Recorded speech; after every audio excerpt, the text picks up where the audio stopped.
കഴിഞ്ഞ കഥയിൽ സുലൈമാൻ നബി അലൈഹിസ്സലാം കുട്ടിയായിരിക്കുമ്പോൾ തന്നെ വളരെ ബുദ്ധിമാനായിരുന്നു എന്ന് നമ്മൾ കണ്ടു. ദാവൂദ് നബിയുടെ മരണശേഷം സുലൈമാൻ നബി അലൈഹിസ്സലാം രാജാവായി. അദ്ദേഹം ഏറ്റവും നല്ല സാമ്രാജ്യത്തിനുടമയാവാൻ വേണ്ടി അള്ളാഹുവിനോട് പ്രാർത്ഥിച്ചു. അള്ളാഹു അദ്ദേഹത്തിന്റെ ആഗ്രഹം സാധിച്ചുകൊടുത്തു.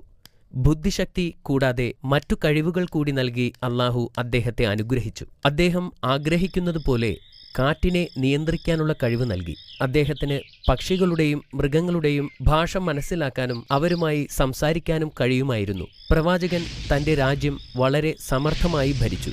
അദ്ദേഹത്തിന്റെ നിർദ്ദേശപ്രകാരം വലിയ ആരാധനാലയങ്ങളും ഗോപുരങ്ങളും നിർമ്മിച്ചു.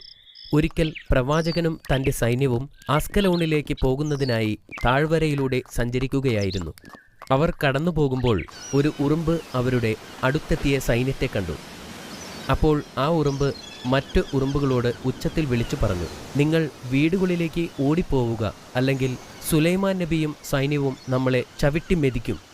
ഇത് കേട്ടപ്പോൾ പ്രവാചകന് വളരെ സന്തോഷമായി. ഞാനൊരു പ്രവാചകനാണെന്ന് ഈ ചെറിയ ഉറുമ്പിന് പോലും അറിയാം, അദ്ദേഹം ആലോചിച്ചു. അപ്പോൾ ഉറുമ്പുകളുടെ ജീവൻ രക്ഷിച്ചതിന് അദ്ദേഹം അള്ളാഹുവിനോട് നന്ദി പറഞ്ഞു. അദ്ദേഹത്തിന്റെ സൈന്യത്തിൽ ജിന്നുകളും പക്ഷികളുമുണ്ടായിരുന്നു. അവർക്കും ഓരോ പദവികളും നിർദ്ദേശങ്ങളും നൽകിയിരുന്നു. അവർക്കിടയിൽ കർശനമായ അച്ചടക്കം പാലിച്ചിരുന്നു.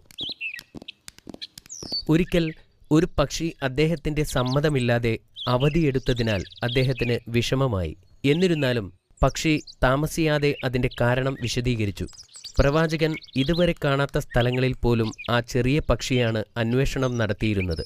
നമുക്കറിയാത്ത ചില കാര്യങ്ങൾ ഞാൻ കണ്ടെത്തിയിട്ടുണ്ട്. ഞാൻ സബായിൽ നിന്നും പ്രധാനപ്പെട്ട വാർത്തയുമായാണ് വരുന്നത്, പക്ഷി പറഞ്ഞു. പക്ഷിയുടെ വാക്കുകൾ പ്രവാചകന്റെ ദേഷ്യം കുറയ്ക്കുകയും അത് അദ്ദേഹത്തെ കൗതുകപ്പെടുത്തുകയും ചെയ്തു.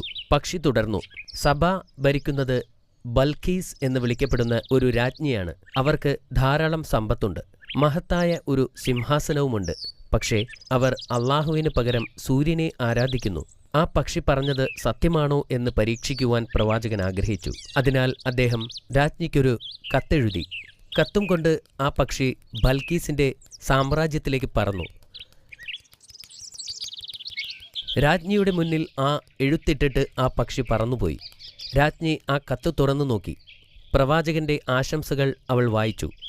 കൂടാതെ അള്ളാഹുവിനെ ആരാധിക്കുവാൻ പ്രവാചകൻ അവരോട് ആവശ്യപ്പെട്ടിരുന്നു. രാജ്ഞി വളരെ അസ്വസ്ഥയായിരുന്നു. അതിനാൽ അവൾ പെട്ടെന്ന് തന്റെ ഉപദേശകരെ വിളിച്ചുകൂട്ടി. തങ്ങളുടെ രാജ്യത്തിന് യുദ്ധത്തിന് വേണ്ടിയുള്ള ശക്തി ഉണ്ടെങ്കിലും പ്രവാചകനുമായി സമാധാനപരമായ ഒരു പരിഹാരമാണ് ഉചിതമെന്ന് അവർ ഉപദേശിച്ചു. അതിനൊരു മാർഗം അവർ കണ്ടെത്തി. വിലപിടിച്ച സമ്മാനങ്ങളുമായി അവരുടെ ദൂതന്മാരെ പ്രവാചകന്റെ കൊട്ടാരത്തിലേക്ക് അയക്കാൻ അവർ തീരുമാനിച്ചു. പ്രവാചകന്റെ സൈന്യത്തെക്കുറിച്ചും രാജ്യത്തെക്കുറിച്ചും മനസ്സിലാക്കാൻ അവർ ദൂതന്മാരെ ഏൽപ്പിച്ചു. ദൂതന്മാർ പ്രവാചകന്റെ കൊട്ടാരത്തിലെത്തിയപ്പോൾ സാബ ഒന്നുമല്ലെന്ന് അവർക്ക് മനസ്സിലായി. അദ്ദേഹത്തിന്റെ സൈന്യത്തിൽ മൃഗങ്ങളും പക്ഷികളും ജിന്നുകളും സേവനം ചെയ്യുന്നതറിഞ്ഞ് അവർ അത്ഭുതപ്പെട്ടു.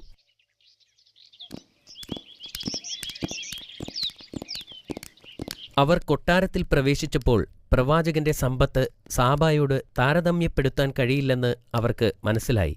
കൊട്ടാരത്തിന്റെ തറകൾ പോലും ചന്ദനവും സ്വർണവും കൊണ്ട് നിർമ്മിച്ചതാണ്. ദൂതന്മാർ പ്രവാചകനെക്കുറിച്ചുള്ള വിവരങ്ങൾ ശേഖരിക്കുന്നതിനായി ഇവിടെ എത്തിച്ചേർന്നതാണെന്ന് സുലൈമാൻ നബിക്ക് മനസ്സിലായി. അവർ സമ്മാനങ്ങൾ കൊടുത്തപ്പോൾ പ്രവാചകന്റെ പ്രതികരണം കണ്ട് അവർ ഞെട്ടി. അള്ളാഹു എനിക്ക് ധാരാളം സമ്പത്തും ഒരു വലിയ സാമ്രാജ്യവും നൽകിയിട്ടുണ്ട്. കൂടാതെ എനിക്ക് പ്രവാചകത്വവും നൽകിയിട്ടുണ്ട്.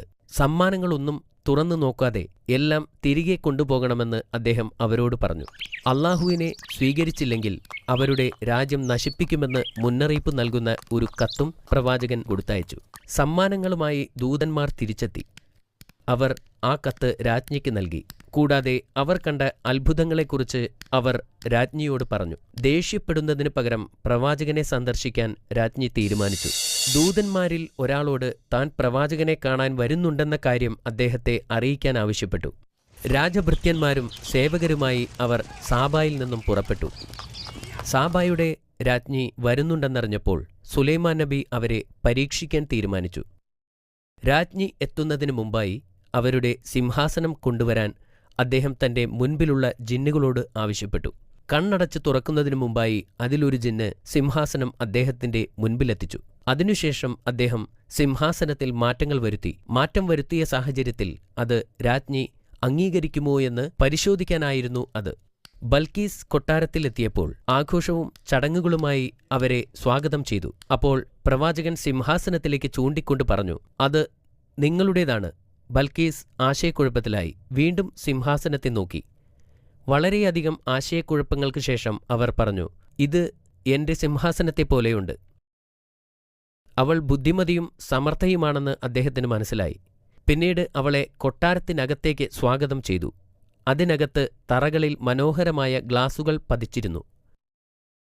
രാജ്ഞി ഗ്ലാസിലേക്ക് ചവിട്ടുമ്പോൾ അത് വെള്ളമാണെന്നു കരുതി നനയാതിരിക്കാൻ അവർ തന്റെ വസ്ത്രം ചെറുതായിട്ട് പൊക്കി. ഇത് യഥാർത്ഥത്തിൽ ഗ്ലാസ് ആണെന്നും വെള്ളമല്ലെന്നും പ്രവാചകൻ അവരോട് പറഞ്ഞു. ബൽക്കീസ് അത്ഭുതപ്പെട്ടു. അത്തരം കാര്യങ്ങൾ അവർ മുമ്പ് കണ്ടിട്ടില്ല. അദ്ദേഹം ഒരു നല്ല ഭരണാധികാരി മാത്രമല്ല, ദൈവദൂതനും കൂടിയാണെന്ന് അവൾ തിരിച്ചറിഞ്ഞു. രാജ്ഞി സാബയിലേക്ക് തിരിച്ചു പോകുമ്പോൾ തങ്ങൾ ആരാധിക്കുന്ന സൂര്യൻ ഒന്നുമല്ലെന്നും അത് അള്ളാഹുവിന്റെ ഒരു സൃഷ്ടി മാത്രമാണെന്നും തിരിച്ചറിഞ്ഞു.